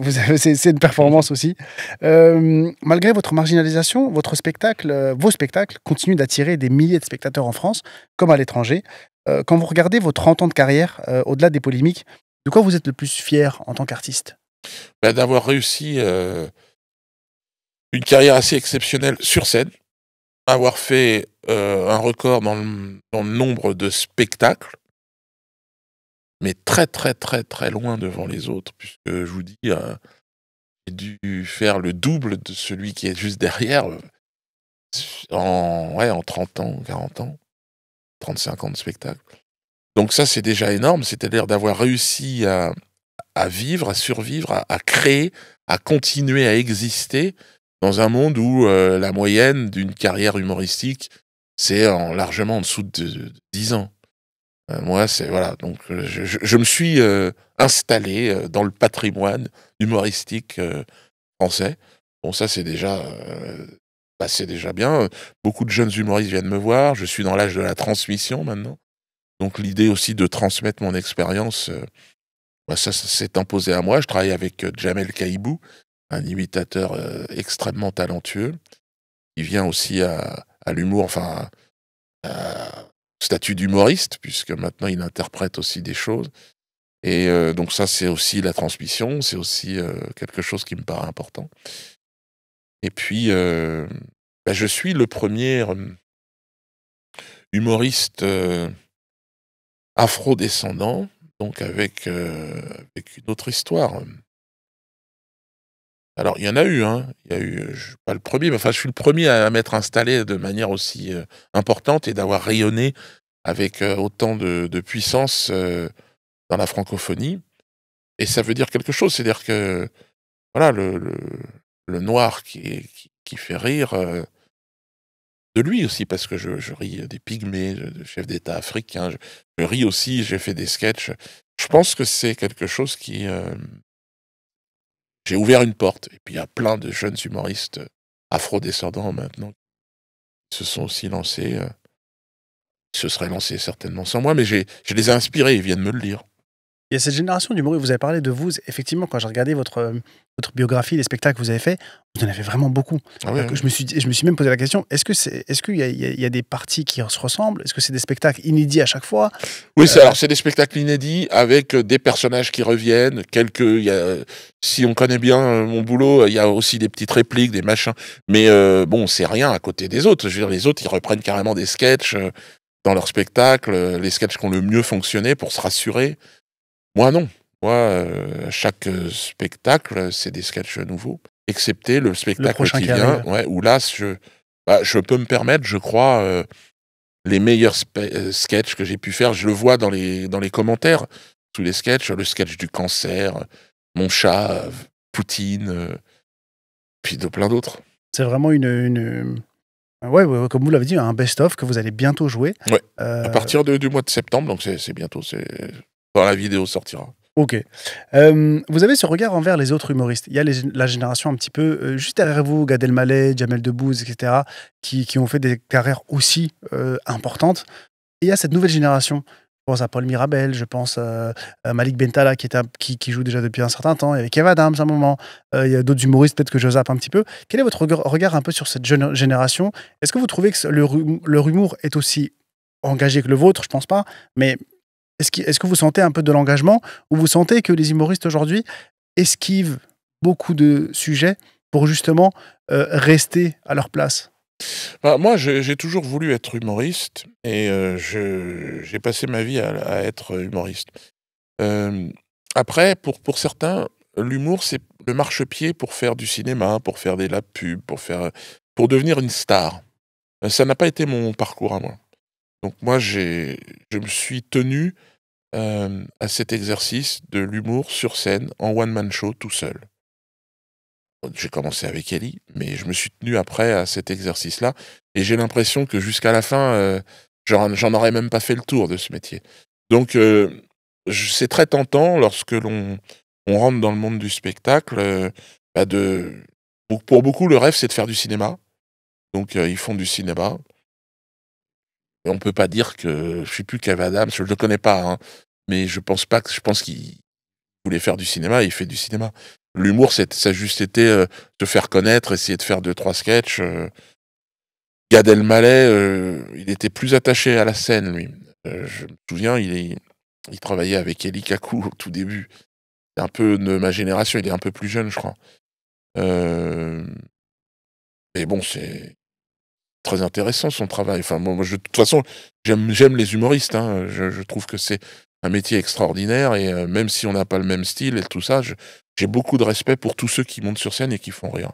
Et cet engagement-là qu'ils ont, des fois, certains parlent de sujets qui fâchent un petit peu, d'autres esquivent complètement. Est-ce que vous avez des humoristes que vous avez apprécié un petit peu l'engagement, ou vous voyez de votre point Ils de ont vue? pas confiance, ils ont pas confiance en eux. Ils ont peur dans le système. La plupart me disent: «Ouais, mais attention, je vais me griller». C'est des histoires d'argent, hein.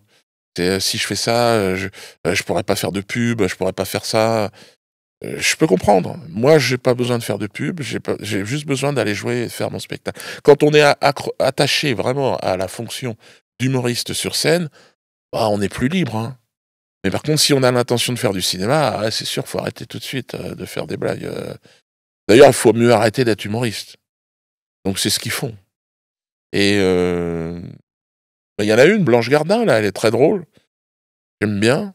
Bon, elle a peur de moi parce qu'apparemment, bon, Infréquentable. non, parce que, bah, elle l'est autant que moi, hein. Oui, bah, apparemment, ouais. Ouais, ouais, mais elle est, je crois, politiquement, elle croit qu'elle est de gauche, alors que moi, je suis ni de gauche ni de droite, je suis humoriste. Et donc nous, notre métier, c'est pas d'avoir c'est de leur rentrer dedans à tous ces gens-là. Mais c'est vrai que dans le monde artistique, et chez les humoristes, il y a le côté de gauche là. Moi, je sais, je suis passé par là, comme si c'était les artistes sont de gauche. Non, les On peut gens être non. artiste de droite, Il y en a pas beaucoup. capitaliste. Ouais, il y en a pas beaucoup, hein. Capitalisme. Bigard, il a assumé. J'aime bien aussi Jean-Marie. Pour ça, c'est amusant. Mais de droite, pas je sais pas. Bah, je pense que ça nous concerne pas vraiment. Mais de gauche, non. La gauche, c'est vraiment n'importe quoi. C'est vraiment le mensonge. Il y a des bonnes idées. Je suis persuadé qu'il y a une générosité, il y a une sincérité. Mais ça se traduit toujours. Tous les gens que j'ai vus de gauche qui sont devenus députés, à la fin, ils gagnent un peu plus d'argent, puis ils essayent de garder leur place, puis c'est tout. En tout cas, vous suivez cette génération de Jason Brokers, Fari.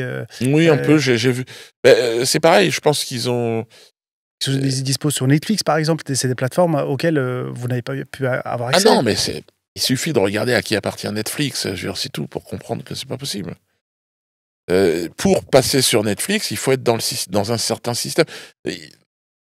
Moi, je suis vraiment la limite. J'incarne la limite. Ça va changer, mais parce que c'est ce qui est excessif devient dérisoire. Et moi, mon bannissement est excessif, et donc il devient maintenant dérisoire. On est face à face, mais je commence à faire des émissions, des choses. J'ai vu Berkoff il y a pas très longtemps, un ancien du système. Légende. Donc, mais j'ai pas besoin de ça, et puis c'est fini. Moi, l'histoire de mon bannissement, c'est terminé. Vous vous sentez pas banni finalement, j'ai l'impression. En fait, moi, je choisis d'être là, et puis voilà, on parle, mais je me vois pas.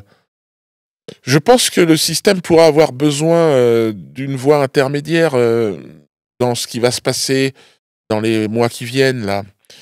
C'est-à-dire, il va y avoir un mécontentement qui va s'exprimer, et je pense que je peux le traduire avec une certaine précision.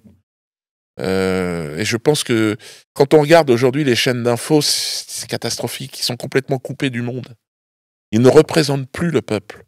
Ils sont entre eux, ils se sont des spécialistes, mais de rien, enfin de leur truc, mais pas du monde, du monde réel. Et donc moi, qui suis sur le terrain, dans des champs, dans mon bus, dans des zéniths, moi je suis en contact avec la réalité du monde. Ce que les gens de télé n'ont pas. Ils parlent à 3-4 personnes, 10, 20. Moi, c'est des milliers. Donc ce rapport humain, il est important, parce que c'est la réalité. Et je pense que voilà, quand il va être important de comprendre, de toucher le pouls de cette société française, je pense que à ce moment-là, ouais, j'aurais à donner mon impression. Vous avez cet engagement, finalement, je voulais faire une petite parenthèse là-dessus, qui vous a coûté, finalement. Vous avez affirmé à plusieurs reprises d'avoir aucun regret, mais vos choix vous ont coûté assez cher. Interdiction, condamnation judiciaire, on en a parlé. J'ai vu un chiffre qui m'a un peu choqué. Dette fiscale estimée à plus d'1 million d'euros. Donc, ça a apparu dans Le Monde en 2014 et BFM TV en 2019. J'ai payé des millions d'impôts. Donc 1 million, je sais pas quoi dire. C'est-à-dire, je sais pas d'où ils tiennent ces chiffres, parce qu'il y a aussi, vous partez de 100 000 euros, et puis avec les intérêts, les machins, les trucs, ils arrivent. Je sais pas. Je sais pas, c'était Le Monde Non, en mais 2014. ils savent mieux que moi. Ah, pardon. Ouais, parce que j'ai un avocat fiscaliste qui m'a pas parlé de ça. Ouais. Mais bon, peut-être. Ouais, c'est un chiffre que j'ai sorti là-dessus. En fait, ils font ce qu'ils veulent. Il faut bien vous dire une chose. Il y a pas assez. Je comprends qu'on puisse être étonné quand on découvre de l'extérieur sur le sérieux de ces informations. Mais beaucoup de choses sont extrêmement fantaisistes. Hein. L'idée, c'était de vous demander, est-ce que humainement et professionnellement, est-ce que ça vous a coûté? Est-ce que vous avez finalement des regrets? Oui, ça a coûté, mais collaborer, si vous voulez, ça m'aurait coûté encore plus. Tu sais, pendant la guerre, il y a beaucoup de gens, on leur a dit, bon, ben voilà, si tu collabores, tu vas gagner un peu plus d'argent. Et puis, donc, ils ont collaboré. Et ça leur a coûté un peu cher à la fin. Et je pense que, voilà, c'est ce qui va se passer. C'est-à-dire que là, maintenant, je vais retrouver, moi, la normalité. C'est-à-dire que je vais pouvoir enfin toucher mes droits d'auteur sur tout ce qui a été exploité dans mon dos. Je vais pouvoir... Et voilà, et tout ça... L'essentiel reste l'activité, si vous voulez, pour tout le monde. Vous pouvez critiquer un boulanger, tiens, mais après, il sait faire du pain ou pas? Bon, ben voilà, il sait faire du pain. Et puis, il fait du pain.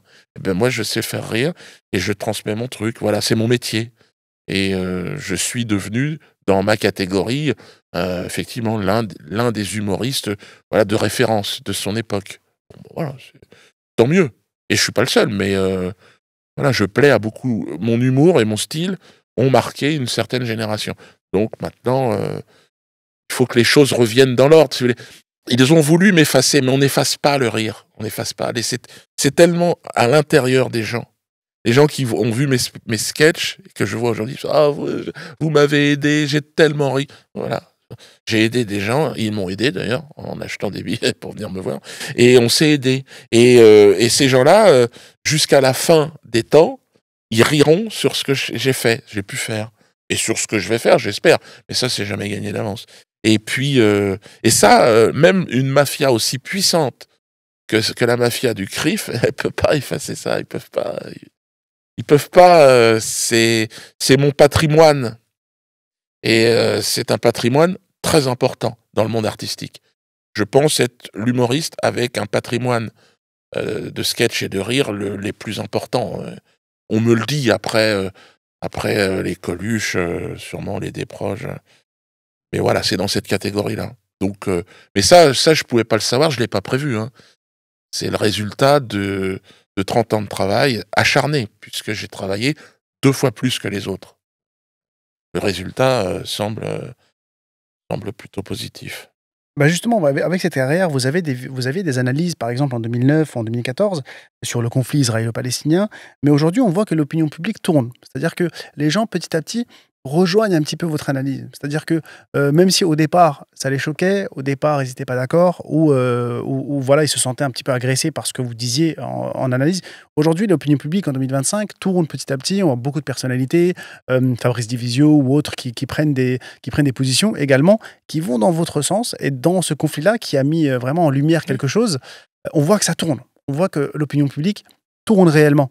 Est-ce que vous analysez ça en 2025 si vous voulez, si on peut faire un parallèle, en 1943, quand l'armée allemande commence à enregistrer des défaites successives, il y a de plus en plus de gens qui se disent « bon, il faut préparer l'avenir ». Et donc là, il y a de plus en plus de gens qui voient que c'est perdu pour Israël. C'est perdu. À terme, c'est perdu.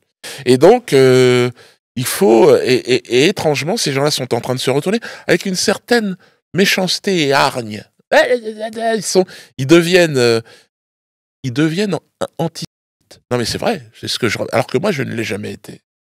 Et donc j'ai envie de dire à ces gens, non, vous vous trompez.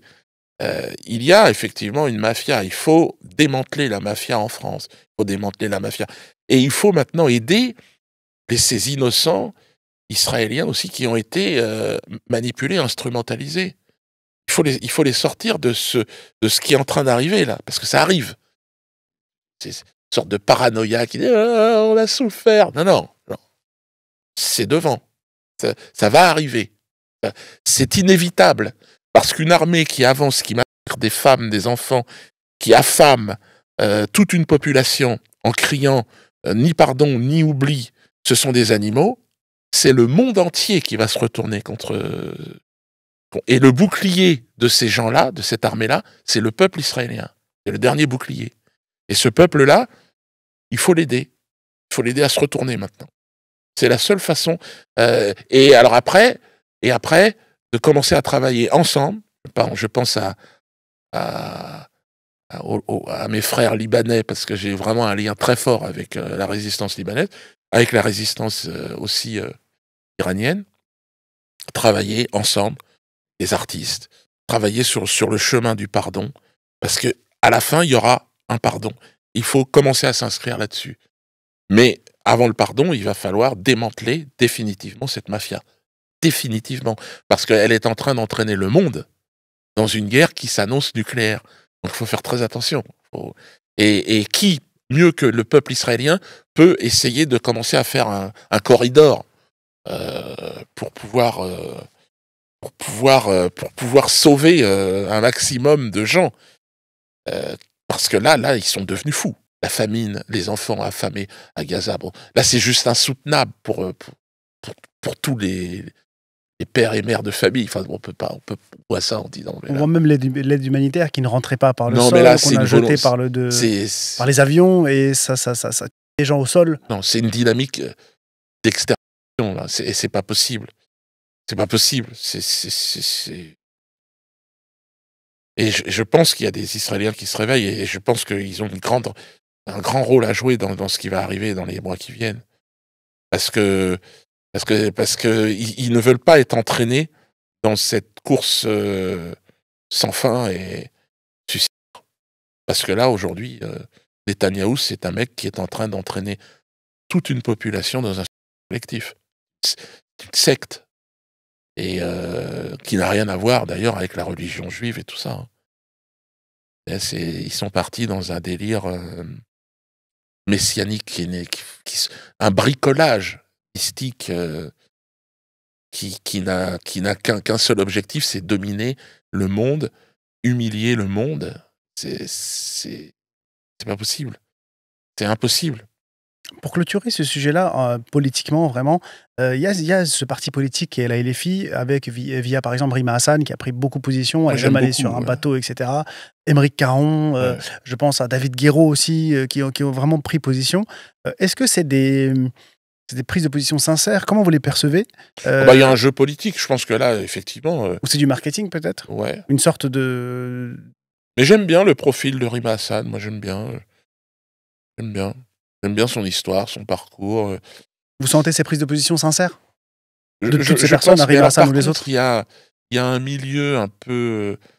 je ne sais pas comment l'appeler, parce qu'il y a des mots là-dedans, dans ce domaine, mais je ne crois pas du tout dans cette gauche. Je n'y crois pas du tout. Mais à travers tout ça, en transcendant toutes ces histoires, voilà, il y a un objectif commun. Et je pense, même avec Mélenchon, c'est en finir avec la mafia du CRIF. Ça, je pense que ce serait bien. Que ce soit des gens de droite, de gauche, de n'importe quoi. Parce que, vous savez, il faut libérer la France de cette occupation. Et la communauté juive de France commence à en parler, parce qu'elle se sent... Et effectivement, ce sont les premiers otages, puisque le CRIF se sert d'eux comme d'un bouclier. Donc, ils sont en train de se retourner, ça c'est très positif.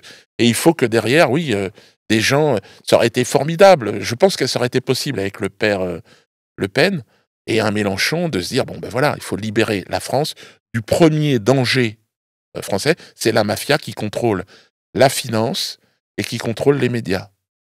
Le cinéma, et voilà. Et ça, c'est très très important, parce que c'est...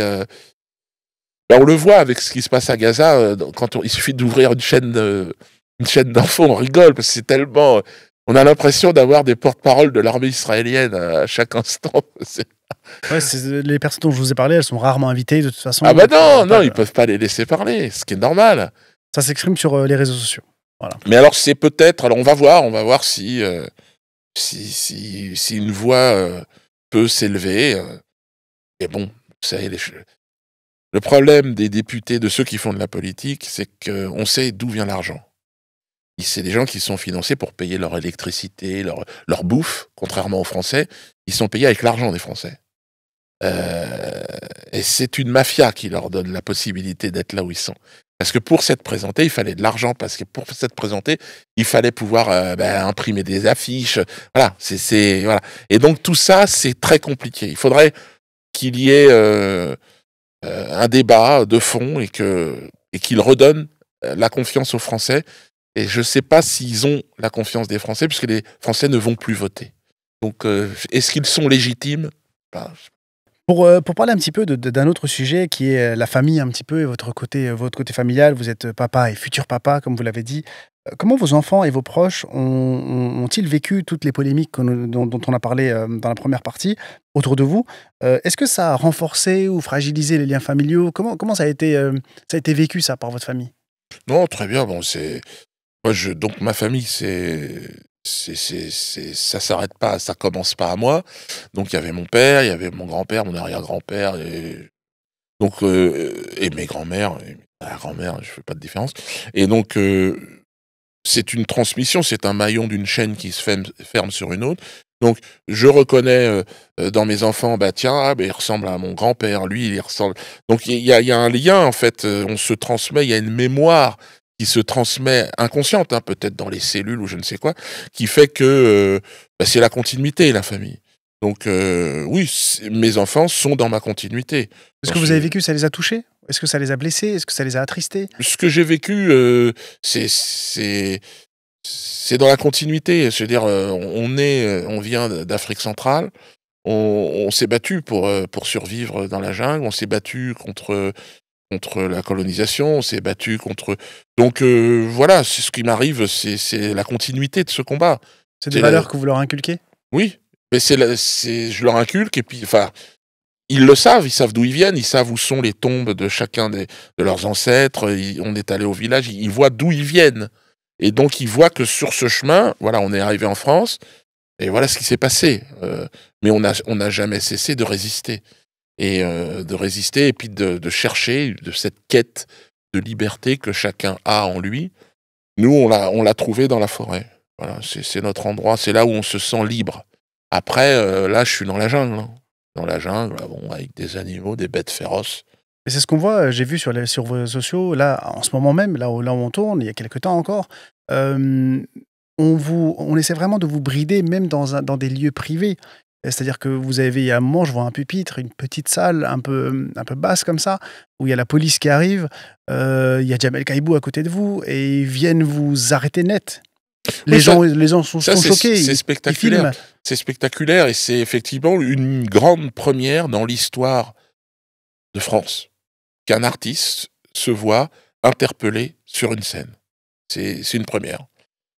Je l'ai pas demandé, je l'ai subi. J'étais à la fois spectateur et acteur de cet événement. Je pense à Mandela, je pense à Lumumba, je pense à Oumniobé, je pense à tous ceux qui m'ont permis de me construire.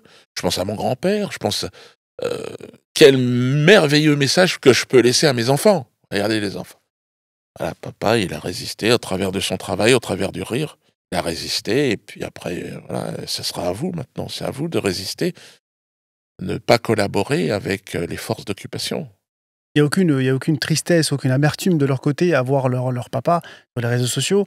Là, par exemple, j'ai vu une vidéo de vous, vous êtes arrêté même dans un lieu privé. C'est-à-dire que il y a même pas, vous n'avez pas le droit d'aller dans un lieu privé et de parler, quoi. C'est dur Oui, bah, comme image. Oui, oui, les enfants, bah, ils sont un peu habitués, ils ont confiance, puis voilà, ils savent encore une fois d'où il vient, ils savent où on va, et le monde, il est pas facile, il est pas simple, hein. La vie, c'est pas la caisse d'allocation familiale, c'est pas l'assurance vie, non, il y a pas d'assurance. T'avances, essaye de faire les choses bien, peu importe le but, c'est l'état d'esprit dans lequel tu accomplis ce chemin qui est important. Donc soyez serein, vous êtes une famille, Lem Vorata Nambala, c'est une vieille famille africaine, très vieille, très ancienne, qui a, euh, qui a appris à vivre dans un milieu très hostile, la forêt équatoriale, grâce aux pygmées d'ailleurs, qui nous ont enseigné les moyens de survie.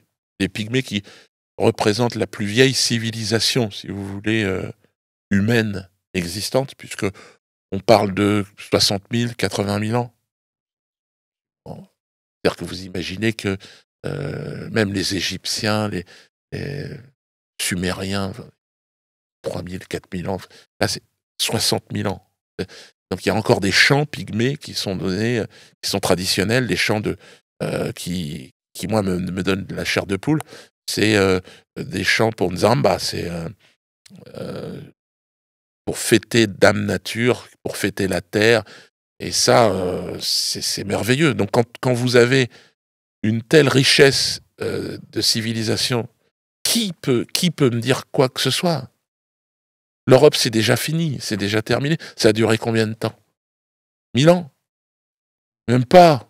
Pas, qu'est-ce que je raconte, 1000 ans? Si, peut-être.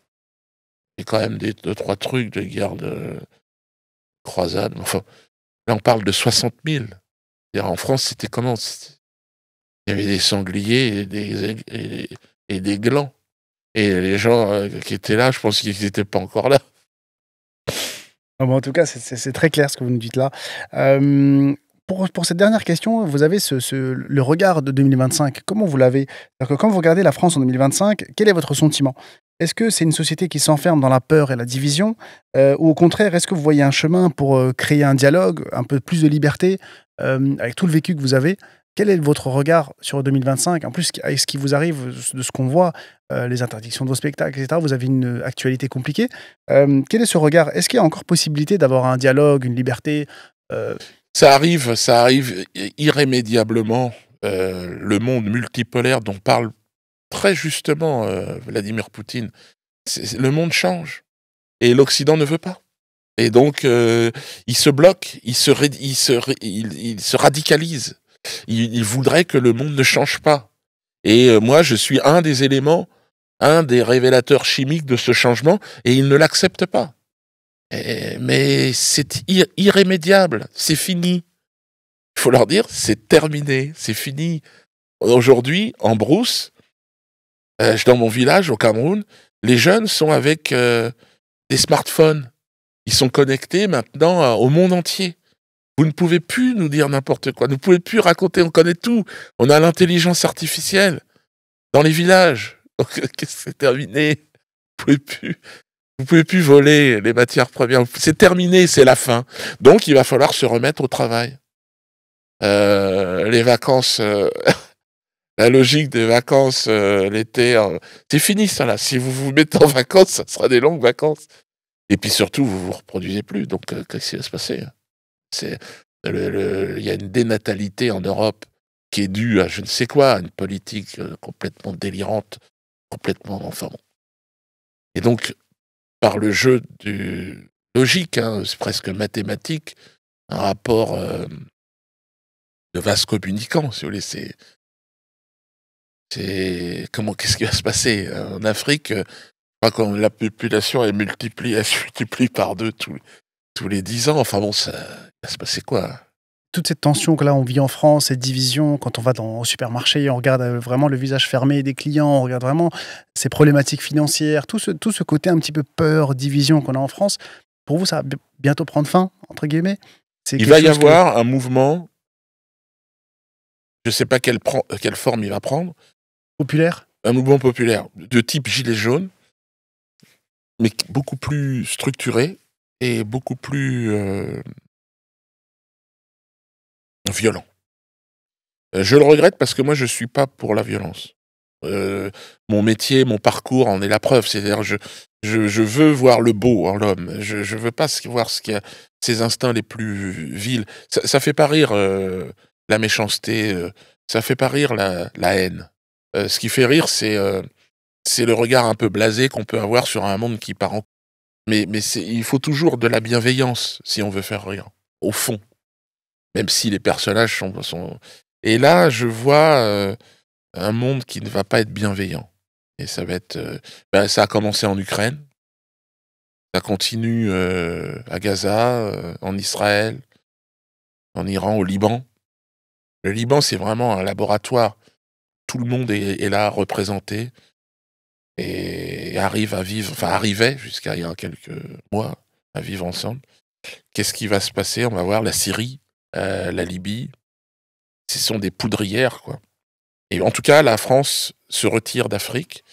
Alors elle est très présente au Cameroun avec, avec les armées, américaines et israéliennes. Et donc, mais quel sera le redécoupage? C'est vrai que Vladimir Poutine est beaucoup plus apprécié, dans ces endroits du monde, dans le sud global.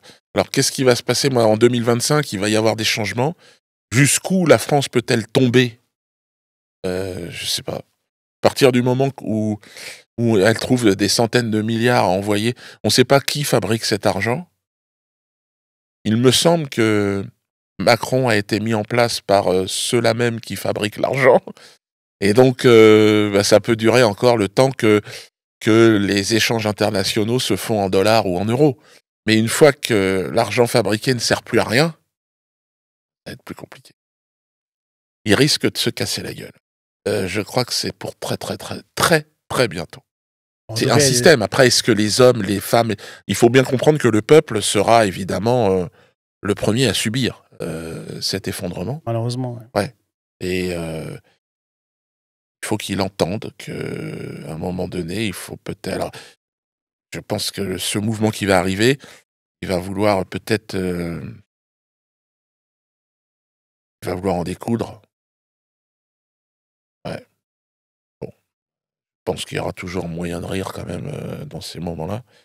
Donc j'essaierai de m'adapter. On compte sur vous, en tout cas. C'est vrai qu'il y a des mouvements populaires qui sont lancés, des appels qui sont lancés. En tout cas, on peut... Et c'est des appels que je soutiens évidemment, puisque ce besoin de changement, il est tellement légitime, tellement... C'est dans la continuité. Vous savez, le peuple de France, c'est comme le peuple burkinabé, c'est comme le peuple malien. C'est-à-dire qu'il veut s'émanciper. Il veut sortir de la domination de la mafia occidentale. Et c'est très important. Et les Français doivent retrouver leur souveraineté. C'est indispensable. Il y a des candidats différents qui arrivent. Je pense notamment à Juan Branco qui veut faire un système populaire avec vraiment le retour du peuple, de référendum, etc. Vraiment des choses qui arrivent pour 2027 peut-être. Vous avez dit c'est pour très bientôt, mais effectivement 2027 c'est un peu plus loin. Je ne sais pas comment ça va évoluer. Donc c'est vrai que ouais, il y a du changement qui est nécessaire. Mais... Oui, et puis il y a des jeunes. Ouais, peut-être que. Alors on verra. Il fait partie effectivement de ces gens qui s'expriment, qui parlent, et puis après, pourquoi pas? C'est peut-être, il fait partie, ce Juan Branco, des personnes qui vont avoir à jouer un rôle, peut-être d'autres, peut-être Rima Hassan, peut-être des gens d'extrême droite, peut-être, je sais pas qui. On voit des candidats, on voit, voilà, Ouais, on ouais. voit Peut-être des extrême Villepin droite, extrême qui, gauche, ouais. peut-être un lien entre les deux. Parce que moi, je pense que le problème, c'est pas l'extrême droite ou l'extrême gauche. C'est plutôt l'extrême centre. C'est-à-dire la fabrication monétaire. Et donc, je pense que la révolution viendra de la périphérie contre le centre. Donc, c'est à partir du moment où il y aura des liens entre l'extrême droite et l'extrême gauche, enfin, entre ces mouvements qui n'ont pas encore touché à la gamelle, qui sont autour de la mangeoire, on va dire, mais qui n'ont pas encore trop bouffé, peut-être qu'il y aura un changement possible à ce moment-là. En tout cas, j'espère que ce sera pour le peuple, par le peuple, Ouais. comme on disait. Ouais. On peut aimer ou détester Mais Dieudonné. le peuple aussi a quand même une part de importante. Hein. Le peuple est quand même aussi très très con. Je pense notamment à ce côté mouton du peuple dès qu'il y a veut pas être remarqué, oh là là, et suivre le système. Le peuple collabore beaucoup, hein. Mais à un moment donné, trop c'est trop, et là le peuple se réveille. Donc le peuple, il faut le regarder sous deux angles. Il est responsable de la situation dans laquelle il se trouve, et à un moment donné, il se réveille. Voilà. Et donc là, on est dans le moment où il passe du statut de connard qui a tout accepté à celui de mec qui va faire n'importe quoi pour se libérer. Et il va y avoir du n'importe quoi aussi. Ça va pas être structuré, à partir dans tous les sens. Mais bon, ça fait partie de l'histoire. Il faut une voix pour le peuple. Qui peut l'incarner? Moi, je sais pas quoi dire. Hein. Je veux dire, la parole la plus intéressante dans le domaine, c'est peut-être celle de Jésus-Christ. Dans le vivre ensemble, je vois pas comment faire mieux que cette parole-là. Après, il faut que quelqu'un l'incarne. Certainement pas une personne de l'Église. Donc, faut trouver quelqu'un qui a une parole libre, parole libérée. Moi, je pense que Jésus était la personne la plus libre qui soit. Je suis chrétien, au sens où je vois pas quelqu'un de plus libre, jusqu'à pardonner ceux qui le crucifient. C'est une liberté absolue. Et donc, pour porter cette liberté, il faut trouver des gens très libres. Et il y en a beaucoup. J'en ai rencontré pas mal, moi, dans mon parcours. En tout cas, on peut aimer ou détester Dieudonné, mais on ne peut pas ignorer votre parcours ni votre impact. Et comme le rappelait Nelson Mandela en 90, la censure et la répression ne peuvent jamais endiguer la vérité. Donc, merci beaucoup, Dieudonné, d'avoir partagé ce moment avec nous. J'espère que ça vous a plu. Est-ce que vous avez un mot de la fin à nous dire? Qu'est-ce qu'on peut vous souhaiter aujourd'hui, en 2025? Ah bah, on peut me souhaiter, une bonne retraite dans les années qui vont venir, et puis ensemble peut-être réussir à s'émanciper. Donc ce que j'ai envie de dire, c'est essayons tous ensemble de s'émanciper de cette mafia qui contrôle nos vies, qui organise la censure, qui nous vaccine, qui nous traite comme des animaux. Et je pense qu'un descendant d'esclaves comme moi peut parler et peut être entendu. On l'a vu avec l'obligation vaccinale et le combat très noble des Antillais, qui a été un modèle pour le reste de la France. Il faut dire non maintenant. Voilà, il faut dire non. Et puis, on est né libre sur cette planète. Il faut pouvoir vivre librement. Merci pour ce mot de la fin. Merci à vous d'avoir regardé cette émission. N'hésitez pas à vous abonner, liker, partager la vidéo. Ça nous donne beaucoup de force. Merci en tout cas beaucoup Dieudonné d'avoir accepté de témoigner. Je vous dis à bientôt et merci encore d'avoir visionné.